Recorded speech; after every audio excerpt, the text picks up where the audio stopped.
Destellos, globos sonda, ilusiones ópticas, biogases. El 95% de los avistamientos de ovnis se pueden explicar y desacreditar en un momento. Pero queda un 5% con testigos presenciales y pruebas evidentes que hay que tomarse muy en serio. La periodista Leslie Kean lleva 10 años investigando estos casos. Se ha centrado en los que tienen más evidencias creíbles y testigos. He trabajado con oficiales de alto rango, pilotos, generales y con un antiguo gobernador para demostrar que existe un fenómeno físico. Un objeto triangular gigante. Un óvalo gris oscuro. Ahora nuevas pruebas, grabaciones, datos de los radares y testimonios que nunca habíamos oído hacen que estos avistamientos formen parte de ese 5% imposible de ignorar. Es hora de corregir los informes de una vez. Archivos oficiales sobre ovnis. Me llamo Richard Haynes y soy investigador científico para la NASA desde 1967. Siento interés por los fenómenos aéreos sin identificar desde hace 30 años. Cuando era un escéptico, estaba convencido de que podía explicar el fenómeno. Pero tuve la oportunidad de hablar con algunos pilotos de vuelos comerciales que venían a los simuladores y de vez en cuando me contaban historias interesantes que habían vivido. Con el paso de los años me di cuenta de que me equivocaba porque no podía explicar aquellos fenómenos. Así que en los 70 empecé a guardar entrevistas con los pilotos, a veces en la cabina de mando y otras veces reconstruíamos el encuentro. Hasta la fecha, tengo unos 3.000 avistamientos por casi todos los países del mundo. Y gran parte de ellos son muy relevantes. Aunque según la Administración Federal de Aviación, serían catalogados como incidentes. Pero como suponían un problema para la seguridad, creamos NARCAP, iniciales en inglés de Centro de Información para la Aviación de Fenómenos Anómalos.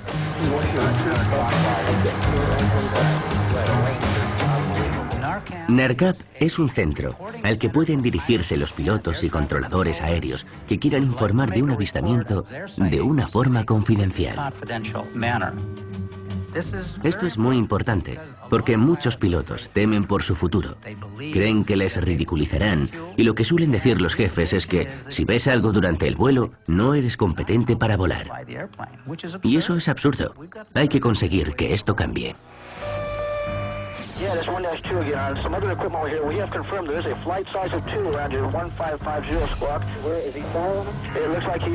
En 1986, a NARCAP llegan noticias de un avistamiento cerca de Anchorage, Alaska. Un avistamiento que luego se convertiría en uno de los casos más famosos protagonizado por un piloto. Uno de los investigadores más importantes del caso es el antiguo trabajador de la Administración Federal de Aviación, John Callahan.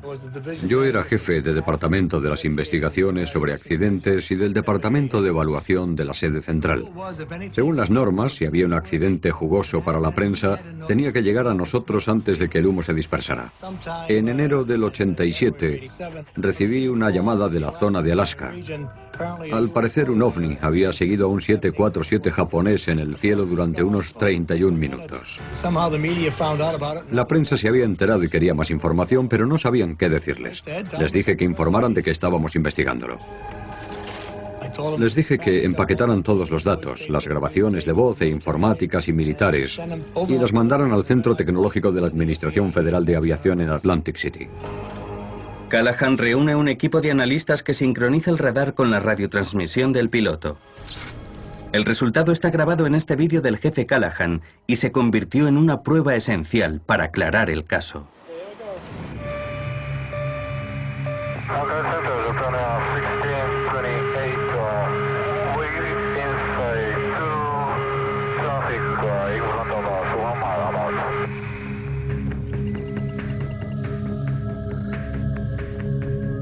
El capitán Kenju Terauchi, un capitán experimentado de Japan Airlines que pilotaba un 747 de París a Tokio, pensó que había visto unas pruebas militares innovadoras. Cuando miró en el radar, vio un gran objetivo a unas 7, 8, 9 o 10 millas de él.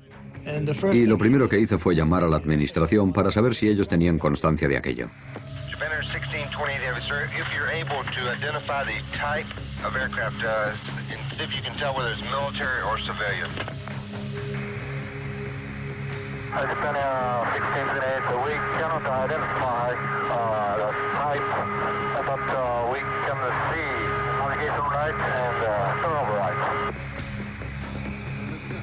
Después de ver esta increíble prueba del radar, el equipo de Callahan puede confirmar la existencia del objeto indefinido cerca del avión de Terauchi.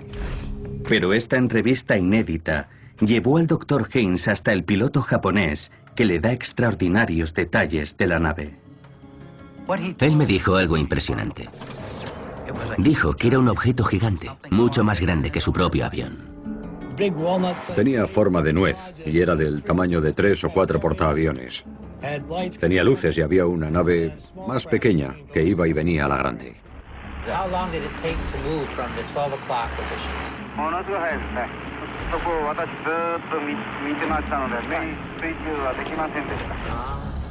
El capitán Terauchi no se inventó excusas y dijo que tenía mucho miedo.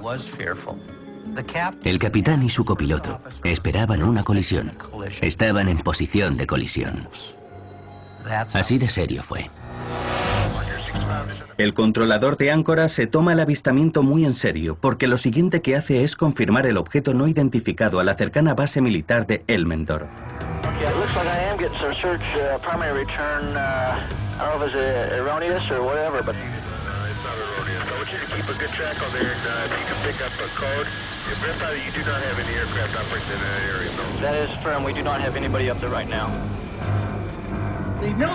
El militar ve dichos objetos y el controlador del radar también los ve.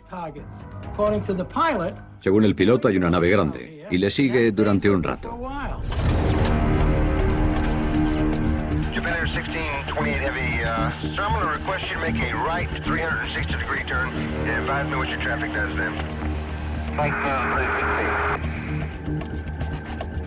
Cuando el capitán Terauchi se estaba acercando a Fairbanks, recibió permiso para girar 360 grados. Quería intentar alejarse de ese objeto que iba a su izquierda.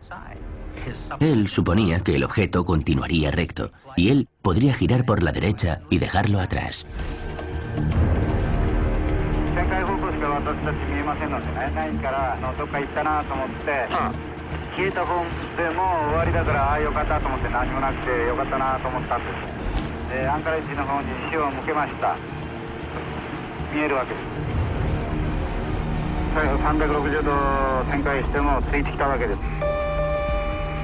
Yeah, that's 1-2 again. On some other equipment over here, we have confirmed there is a flight size of 2 around your 1550 squawk. Where is he following him? It looks like he is, yes. Cuando Terauchi hizo el giro de 360 grados, el objeto hizo el círculo con él. Y eso es muy interesante porque tenía que ir más rápido que el avión para poder seguirle. Así que el objeto tenía que estar controlado. Puede que por vida inteligente, para mantener el rumbo del avión. El piloto lo vio y su copiloto también. La base militar y el controlador de áncoras lo siguen en el radar y un avión de pasajeros de United Airlines también informa de objeto desconocido en la zona. En general, el avistamiento de Alaska comparte muchas características con los casos de ovnis más creíbles, incluidos el de Rendlesham, el de Phoenix y el de Chicago. Un objeto gigante con forma de disco que se mueve bajo órdenes de vida inteligente y que es capaz de alcanzar velocidades desconocidas en milésimas. Además, es sorprendente que el encuentro durase casi 55 minutos y se produjera en un espacio de 350 millas, ofreciendo a la Administración Federal de Aviación numerosos datos significativos.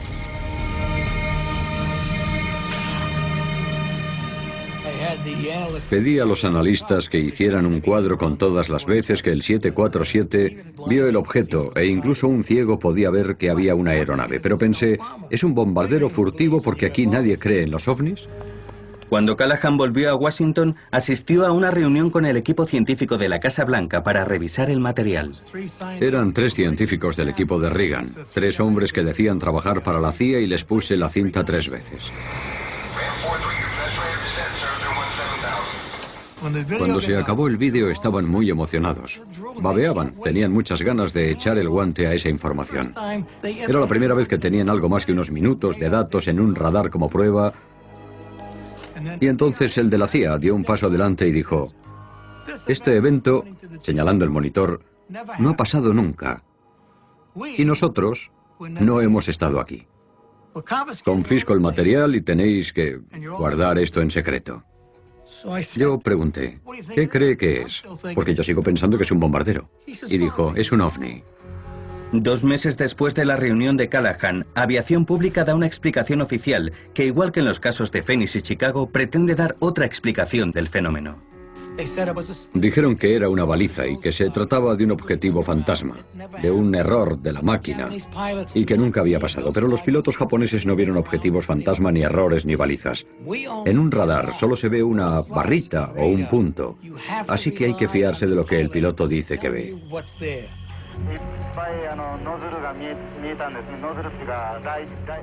El capitán Terauchi decide hacer público su encuentro, a pesar de que eso supone arriesgar su carrera profesional. Como tenía mucho interés por dar toda la información que tenía y por conceder entrevistas, Japan Airlines decidió que no debía volar más. Así que pidieron al capitán que se quedara en tierra, como dicen ellos. Este caso es el perfecto ejemplo para demostrar que, hasta que el gobierno estadounidense no cambie su política en cuanto a avistamientos, los testigos tendrán miedo de dar el paso, ya tengan pruebas importantes o no. Así evoluciona la ciencia, gracias a que la gente describe abierta y sinceramente lo que ve. Nunca llegaremos al fondo de la cuestión, hasta que no se pueda hablar libremente. Hoy en día, en sitios como YouTube, puedes ver todo tipo de vídeos sobre ovnis. Hay muchísimos falsos y fotos retocadas con diversos programas informáticos. Y ahora es casi imposible diferenciar el grano de la paja. Las únicas fotos que son realmente importantes son las que han sido analizadas y examinadas, y sabemos que no son de objetos voladores no identificados genuinos. Uno de los vídeos de ovnis más vistos en la web, con más de 17 millones de reproducciones en YouTube, es uno que supuestamente se grabó en 2007 en Haití y que, junto con otras imágenes de la web, tiene a los observadores de ovnis en vilo. Pero con los avances en efectos especiales, cada vez es más difícil distinguir entre las imágenes reales y las ficticias, y debido a ello, los entendidos en efectos especiales se han convertido en una comunidad cuya opinión es importante. Soy Doug Trumbull. Hago películas relacionadas con la ciencia ficción y los efectos especiales. Trabajé en 2001, Una odisea en el espacio, en Encuentros en la tercera fase, en Blade Runner y en la película de Star Trek. Así que yo me dedico a hacer naves nodrizas, espaciales y ovnis. Actualmente todo el que tenga un portátil puede hacer ovnis falsos. Yo puedo hacer un ovni con el móvil. Es decir, se puede hacer fácilmente. En mi opinión, estoy convencido de que son algo muy real. Pero nunca he visto una foto que no pueda duplicar o retocar digital u ópticamente o con programas de fotografía para que quede así. Con lo cual soy mi peor enemigo, porque sé lo que se puede hacer. Durante un periodo de pausa tras su último proyecto, Trumbull comparte con nosotros su opinión sobre la autenticidad del vídeo de 2007 en Haití. Creo que es muy bueno. No me parecen ovnis reales, pero creo que tienen unos efectos especiales muy buenos, porque hacen unos movimientos de cámara muy dinámicos. Han unido el movimiento irregular de la cámara con el del objeto. Parece que las trayectorias de las naves son muy reales, son como de bala. Da la sensación de que vuelan en formación, pero también hay una serie de cosas que eliminan esa ilusión de realidad. Vamos a parar la imagen. Mirad estas dos palmeras. Son idénticas. Esa hoja y esta, esa hoja y esta. Son una composición fotográfica de una palmera puesta en dos sitios.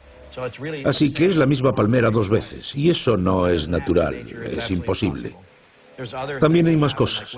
Cuando esto pasa entre los árboles, a pesar de que parece una luz muy brillante, no afecta a las hojas para nada.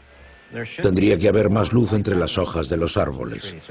Una lucecilla parpadeante, algo de interacción, pero no la hay, porque eso es mucho más difícil. Buen intento, pero no me lo trago.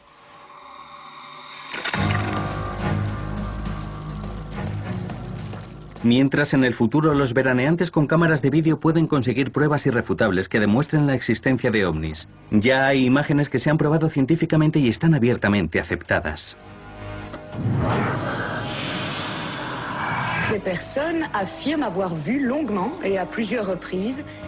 Los avistamientos belgas de finales de los 80 y principios de los 90 son uno de los más conocidos de la historia, con más de 2000 informes documentados e investigados, realizados por pilotos, policías y militares profesionales.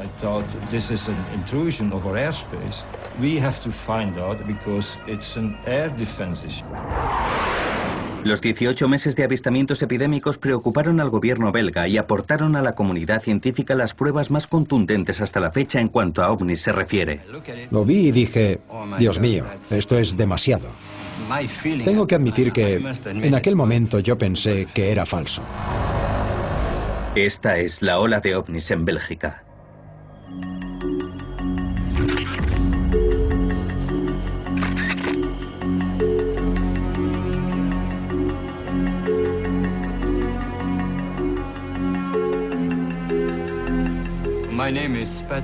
Me llamo Patrick Ferrin y fui uno de los 2 cofundadores de SOBEPS, que es una asociación sin ánimo de lucro dedicada al estudio de fenómenos espaciales y aéreos.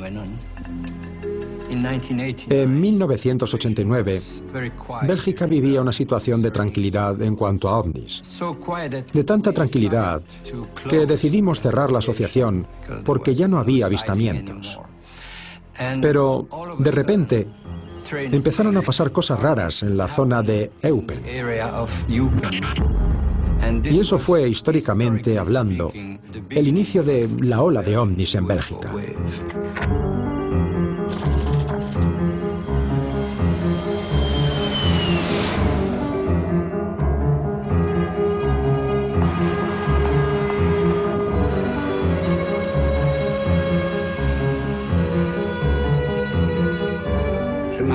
Me llamo Albert Creuz. La tarde del 29 de noviembre de 1989, yo era la persona que estaba atendiendo al público en la comisaría de Eupen.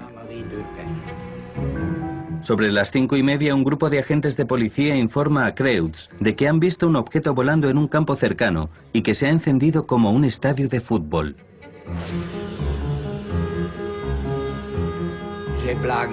Me reí con ellos porque, como esto era a finales de noviembre, les dije que era Papá Noel bajando.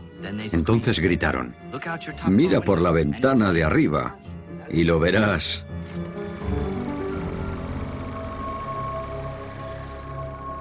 Fui a la ventana y vi el objeto a unos 200 o 300 metros de distancia, flotando como un barco en el cielo.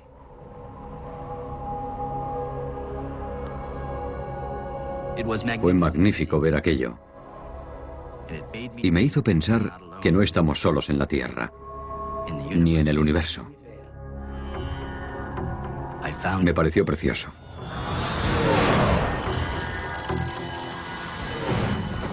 Inmediatamente, Creuz comienza a recibir numerosas llamadas de ciudadanos preocupados. Así que pide a los agentes que estaban en la zona que sigan al objeto. Uno de esos agentes fue Dieter Plumans, el inspector jefe de la policía de Kelmis. Plumans estaba de servicio con su compañero vigilando a los traficantes de la frontera con Holanda cuando recibió una llamada.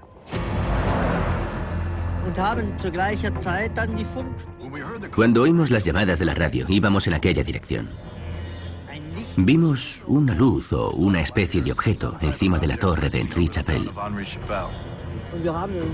Y nos preguntamos qué sería eso.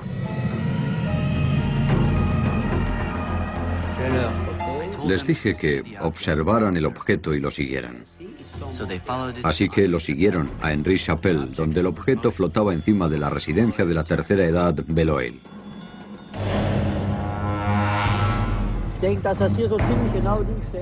Creo que entonces paramos aquí exactamente.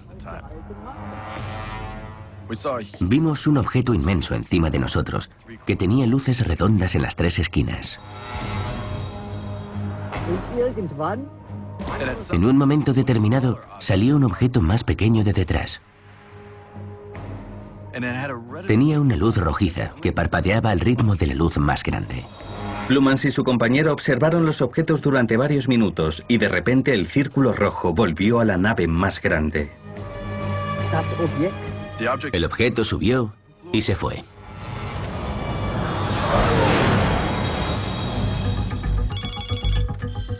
Los testimonios de Kreutz y Plumans son algunos de los muchos que surgieron aquella noche. En total, 13 agentes de policía llamaron diciendo haber visto una nave triangular no identificada, vista en 8 localizaciones cercanas a Eupen. Además, aquella noche más de 60 testimonios de civiles informaron de los avistamientos, que pronto llamarían la atención de la prensa internacional y obligarían al gobierno belga a responder. Fue una noche histórica, porque todos los avistamientos eran muy parecidos. Pero lo sorprendente es que esto fue solo el principio.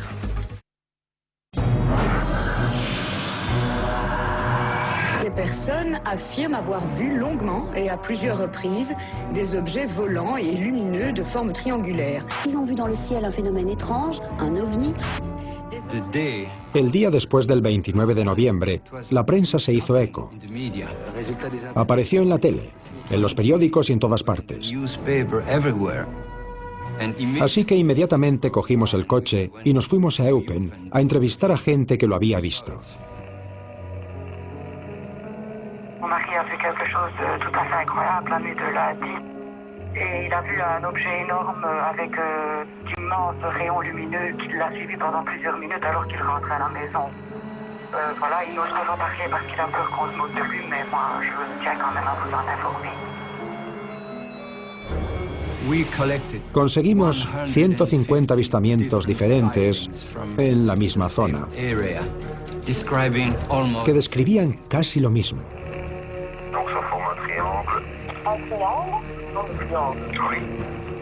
Un objeto grande, oscuro y triangular. C'est vraiment comme des phares d'atterrissage d'un avion, mais à beaucoup plus fort.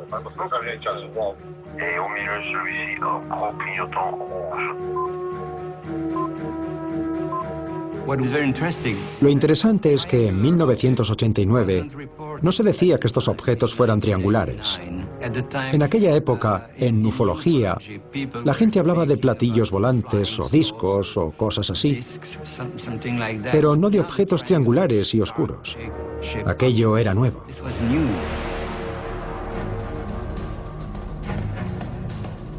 Los avistamientos belgas de 1989 captaron la atención internacional y eso dio lugar a una rápida respuesta del gobierno. Se nombró a un hombre para liderar la investigación del gobierno, el general Wilfried de Brouwer, el jefe de operaciones de la aviación belga. En 1989 yo estaba a cargo de la protección del espacio aéreo del país y se recibieron un total de 143 informes de avistamientos en la zona de Eupen. Al recibir dichos informes a nivel militar, muchos altos cargos negaban su veracidad, porque no entienden que eso pueda ser posible. Es frustrante tener que declarar que no sabes lo que pasa. Así que cuando esto llegó a mi oficina, intenté reaccionar de la misma forma, pero pensé, esto es una intrusión de nuestro espacio aéreo. Somos un país con bases de la OTAN y hay que investigarlo, porque es una cuestión de defensa. La primera reacción de Brouwer es contactar con la embajada estadounidense para ver si ellos habían llevado a cabo algún vuelo secreto sin prevenirles. Me contestaron muy rápido y confirmaron formalmente que no habían realizado dichos vuelos en Bélgica. Así que aquello eliminó esa teoría. Pero los avistamientos continúan e incluso se producen casos en los que varias personas ven un mismo objeto. Diversos agentes de policía, personal militar y del gobierno y un meteorólogo de las fuerzas aéreas. Eran testigos muy creíbles y todos estaban convencidos de que habían visto algo excepcional. Uno de los casos que más intrigan a de Brouwer sucedió 2 semanas después de los primeros avistamientos, cuando varios testigos informaron de que habían visto una nave triangular cerca del pueblo de Ernach. A de Brouwer le sorprende especialmente el testimonio del coronel Andrea Montt, ingeniero civil, y director de infraestructura del ejército belga. Salí de casa con el coche. Mi mujer iba en el asiento del copiloto e íbamos a buscar a mi hijo a la estación de tren de Gembloux. Vi 3 paneles amarillos que se movían conmigo a lo largo de la carretera y debajo tenían una luz roja intermitente. No sabía lo que era. Mi mujer dijo que debía de ser un avión, pero yo quería verlo. Así que reduje la velocidad y el objeto siguió con el coche. Aceleré y frené 2 veces o 3 veces más, y el ovni seguía mi ritmo. Entonces el ovni se metió por detrás del bosque de Sarre-Hernache, así que giré a la izquierda y me detuve en una pequeña colina delante de una granja. El ovni salió del bosque por ahí. Vi una luz blanca muy brillante que se acercaba y se detuvo a unos 100 metros de nosotros. Se oían los coches de la carretera y un tren pasando a 1 kilómetro de distancia. Pero aquella nave no emitía ningún sonido a pesar de estar a unos 100 metros. Estuvimos observándola entre 6 y 8 minutos. Entonces mi mujer dijo: André, vamos, sube al coche, esto no me gusta. En ese momento la gran luz blanca se retiró y salió hacia el suroeste en un abrir y cerrar de ojos. Yo diría que este tipo de aceleración requiere una gran cantidad de energía y no sería posible sin materiales superconductores a muy bajas temperaturas. Y hoy en día, 20 años después, sé una cosa. No hay nada que los humanos conozcamos que pueda hacer lo que aquella cosa hizo ese día. Ni entonces ni ahora. Es imposible. El coronel Amont envió un informe al Ministerio de Defensa y fue uno de los numerosos militares que convenció al gobierno de que debía actuar. Decidimos realizar un procedimiento para lanzar naves en un futuro que pudieran identificar esos ovnis, pero en condiciones.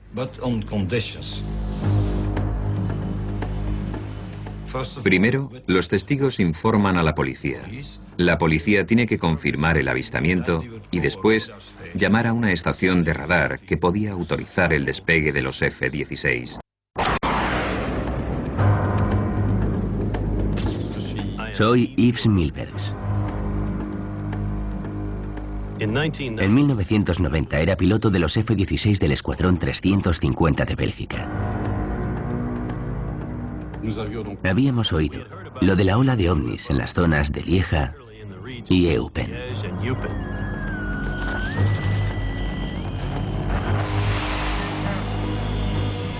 Durante la tarde del 30 de marzo de 1990, la unidad de Milbers recibe noticias de una serie de avistamientos en la zona de Lovaina. Despegamos inmediatamente en formación. Éramos 2 F-16 e íbamos al este de Bruselas. Nuestro objetivo era interceptar o acercarnos todo lo posible a los objetos e identificarlos si podíamos.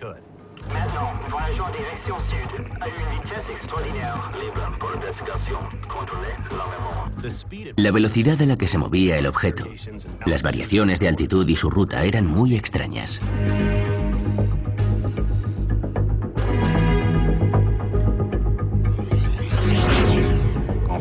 En la aviación militar, estamos muy acostumbrados a ver objetos muy rápidos. Pero en este caso, las variaciones eran diferentes, y eso demuestra que se trataba de algo que no era un avión.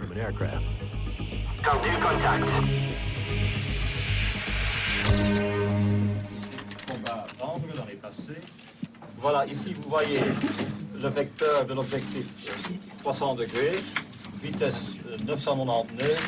Vitesse normale? Bon, la vitesse d'un avion normal à cette altitude est l'ordre de 350, 400. Bajo la presión de los ávidos periodistas y de la opinión pública, De Brouwer realiza una conferencia de prensa para explicar el vuelo de Milbers.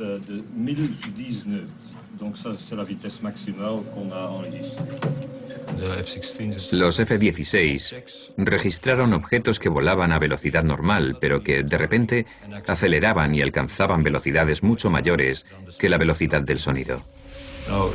Y eso no puede hacerlo una aeronave convencional. Donc des accélérations passées de 150 a 500 nœuds dans une fraction de seconde.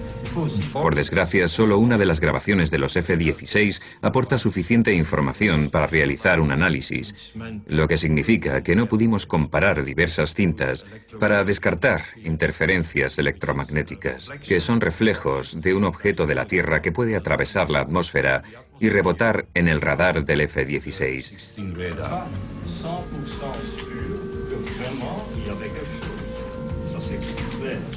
Debido al fallo de la segunda grabación del radar, las autoridades no pudieron verificar la versión de los pilotos, pero Milbers tiene claro lo que pasó.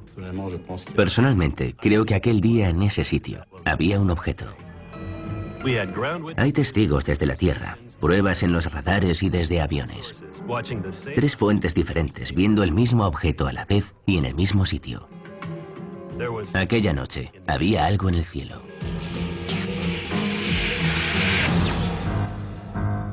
Los avistamientos individuales de la ola de ovnis en Bélgica son relevantes e impresionan a De Brouwer y a los demás investigadores. Pero lo que no tenían era algo irrefutable, una prueba que aportara datos científicos a los informes. En una tarde de verano en un pueblo no muy lejos de donde todo empezó, por fin se consiguió dicha prueba y los resultados fueron mejores de lo que habían imaginado. Tengo que admitir que en aquel momento yo pensaba que era falso.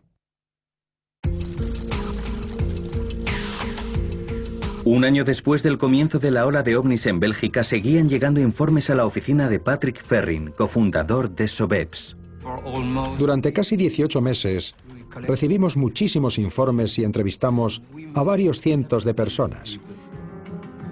Conseguimos unas 60 fotos de objetos no identificados y casi el mismo número de vídeos. Pero por desgracia, eran todos muy malos.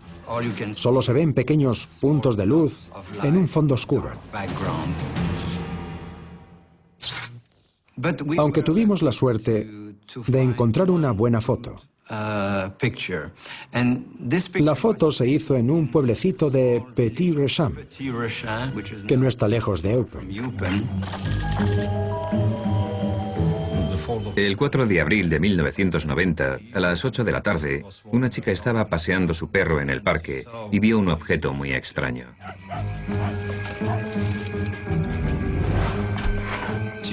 Volvió a casa y le dijo a su novio que había algo raro fuera y que si podía salir a verlo. Él salió con la cámara. Solo le quedaban 2 fotos, así que se apoyó contra una pared, no se movió y puso un tiempo de exposición de unos 2 segundos. Hizo 2 fotos y cuando reveló el carrete, vio que una de las 2 fotos estaba en blanco. No había nada, así que la tiró. Pero la segunda era muy interesante. Había 3 luces y algo rojizo en el centro, pero eso era todo.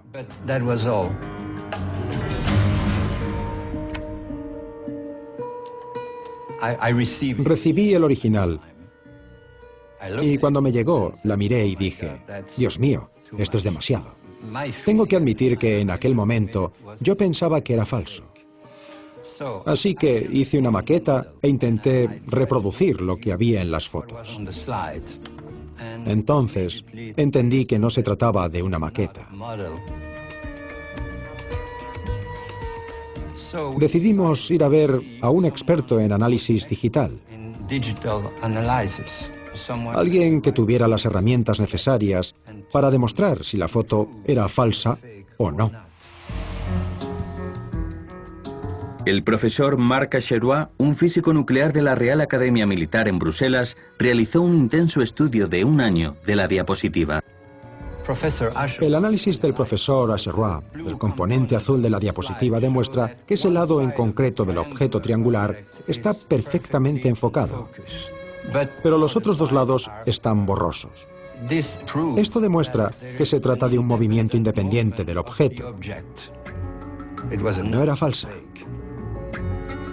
Diversos científicos del mundo han vuelto a analizar la foto y entre ellos el profesor André Marion, un físico nuclear de la Universidad Paris-Sud. El profesor Marion descubrió que había un campo magnético alrededor del objeto, porque observó un patrón como el de las limaduras de hierro en un campo magnético. El descubrimiento del profesor Marion originó especulaciones sobre si la nave podía moverse mediante un sistema magnetoplasma dinámico, un motor que funciona con electricidad y utiliza un campo magnético para generar el movimiento. Dicho sistema también podría explicar la falta de viento y ruido de la que hablan los testigos. En la historia del estudio de los ovnis, la fotografía de Petit Rechamp se considera una de las pruebas más convincentes de los avistamientos acontecidos hasta la fecha. No solo aporta credibilidad a miles de informes en toda Bélgica, sino que ilustra los atributos que comparten los avistamientos más creíbles. Una nave triangular que se mueve silenciosa y acelera en milésimas hasta alcanzar velocidades desconocidas. Lo interesante de los avistamientos belgas es que en el Reino Unido, 3 años después, tuvimos avistamientos muy similares. Muchos de los testigos hablan de un gran ovni triangular, con 3 luces en la zona inferior de la nave y una luz ligeramente más tenue en el centro. Así que está claro que en los 2 casos, los gobiernos conocen las noticias y han llegado a la conclusión de que estamos ante fenómenos reales. La ola de Bélgica es relevante no solo por el número de avistamientos, ya que hay unos 2000, sino por lo bien que se recogieron y por las investigaciones oficiales. Duraron al menos 18 meses. Y de repente, ya no hubo más. De los 2000 casos de los que se tiene constancia, se investigaron 650. Y de esos 650, 500 siguen sin explicación. La pregunta sigue en el aire. ¿Qué eran? Yo no sé la respuesta, eso está claro. Yo solo puedo decir lo que no eran. No eran aviones, ni helicópteros, ni dirigibles, ni cepelines, ni ultraligeros, ni Vans. Así que ya me diréis. La ola de ovnis en Bélgica sigue siendo un misterio, e incluso ahora, 20 años después, los testigos siguen con más preguntas que respuestas. Estoy frustrado, porque después de 20 años, nadie tiene una explicación válida. Había 2 objetos en el cielo. No tenemos otra explicación. Nunca había visto un objeto volador y después nunca lo he vuelto a ver. Y sigo sin saber lo que era. ¿Era algo extraterrestre? Podría ser. Yo solo puedo hablar de lo que vi.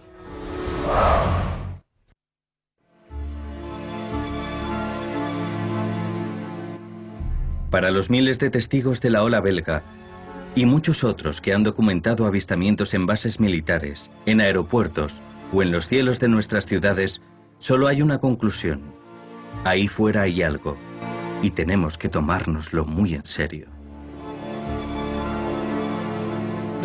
La dificultad de estudiar ovnis reside, como no, en que ellos representan una civilización más avanzada. Es decir, que nosotros estamos en la misma situación que, por ejemplo, un ratón de laboratorio que intentara entender la civilización de los técnicos del laboratorio. Es algo que va más allá de nuestra imaginación. Además, Arthur C. Clarke dijo que la tecnología avanzada de un cierto nivel es como la magia. La historia está repleta de acontecimientos con estos fenómenos. Fenómenos que no entendemos, que hemos ridiculizado y nos hemos reído de ellos. ¿Por qué? Porque la ciencia no ha tenido oportunidad de investigarlos bien o no quiere investigarlos por varias razones. Pero tenemos que cambiar esta situación. En nuestra cultura somos propensos a ridiculizar los avistamientos de ovnis y eso es un problema. Tenemos que ser más maduros con el tema en este país. Sabéis que no son luces de aviones, ni globos sonda, ni mentiras. Hay fenómenos reales en el cielo, y es algo por lo que la comunidad científica debería interesarse. Deberían dedicarse al tema, porque podríamos aprender cosas increíbles. Hay que tener en mente que nuestra civilización solo tiene 40.000 años. Y eso no es nada con respecto al tiempo de existencia de la galaxia. Somos como bebés. Y con los 200.000 millones de estrellas, más los numerosos planetas, entre los que hay planetas del mismo tamaño de la Tierra, hay muchas posibilidades de que haya vida ahí fuera. Tenemos técnicas analíticas muy sofisticadas que se están utilizando en todo el universo para ver planetas, estrellas y nebulosas. Pero yo me pregunto por qué nadie ha creado un sistema fotográfico sofisticado y con nuevas tecnologías para retratar los ovnis y que podamos deshacernos de los que yo llamo los vídeos Zapruder de ovnis, y la respuesta es ¿por qué no? Así que he decidido llevar a cabo un proyecto que para mí es un hobby. He empezado a investigar con tecnología digital que detecta el movimiento y lo sigue. Esto se utiliza en efectos especiales. Algo de esta tecnología lo desarrollamos en encuentros en la tercera fase para intentar fotografiar un ovni. En el proyecto de Trumbull, conocido como UFOTOC, de las palabras ovni y foto en inglés, se utilizan cámaras calibradas de alta precisión y antenas de radio para grabar imágenes y datos en los cielos. Lo que hacen es observar simultáneamente la misma zona desde varios puntos. El equipo de Trumbull puede detectar la velocidad, la trayectoria y la altitud de cualquier objeto que grabe y además puede determinar si es una aeronave convencional. Mi plan es conseguir imágenes que sean científicamente válidas y se puedan analizar igual que los vídeos Zapruder, para que se puedan estudiar mediante un buen análisis fotoóptico y se pueda saber exactamente lo que pasa.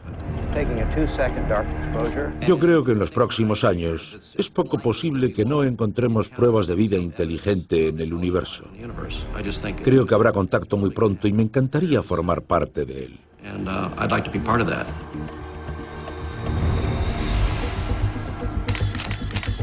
Es un momento muy emocionante para participar en las investigaciones ufológicas y hay más posibilidades de que consigamos más datos contundentes. Pero también tenemos que tener mucho cuidado para hacerlo bien.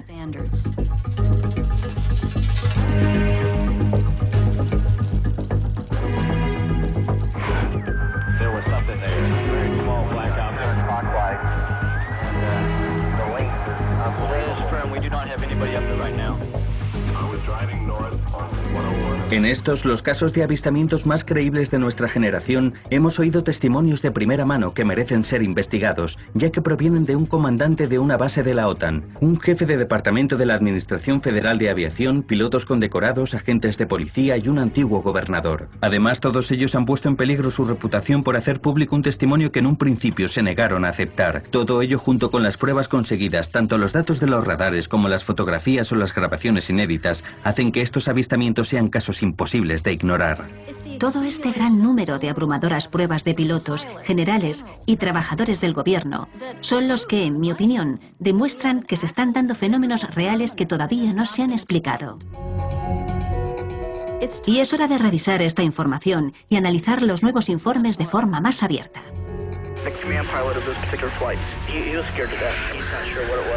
Tenía forma de boomerang. Un objeto triangular gigante. Del tamaño de 3 o 4 portaaviones. Vino hacia nosotros sin hacer ruido. Es obvio que estaba controlado por vida inteligente. Viene hacia aquí, está claro. 3 tubos de luz fluorescente. Como un frisbee. Un óvalo gris oscuro. Como un ovni. Parecía que alguien había hecho un agujero en las nubes. De repente desapareció. No cabe duda. Qué raro es esto.